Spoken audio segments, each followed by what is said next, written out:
உலக முதலீட்டாளர்களை வியக்க வைத்த முதல்வர் தந்த நினைவு பரிசு. திமுகவில் இந்த மாதிரி நினைவு பரிசெல்லாம் கூட உலக முதலீட்டாளருக்கு தருவாங்களா அப்படின்னு எண்ண தோன்றுகின்ற அளவுக்கு எல்லோரையும் வியப்பில் ஆழ்த்திருக்கின்றார்.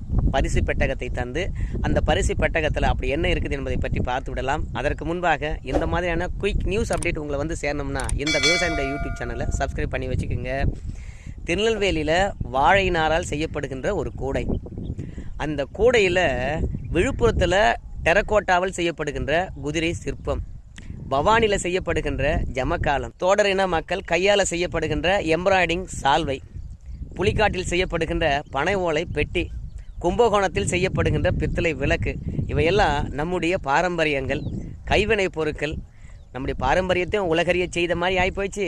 இந்த கைவினை பொருட்களை சந்தைப்படுத்தின மாதிரி ஆகிப்போச்சு. பார்க்குறவங்க எல்லாருக்குமே பிடிக்கும். இதையே நாம் வாங்கி விற்கக்கூடாது என்ற எண்ணம் வரும். அற்புதமான நினைவு பரிசை கொடுத்துருக்காரு. சல்யூட்.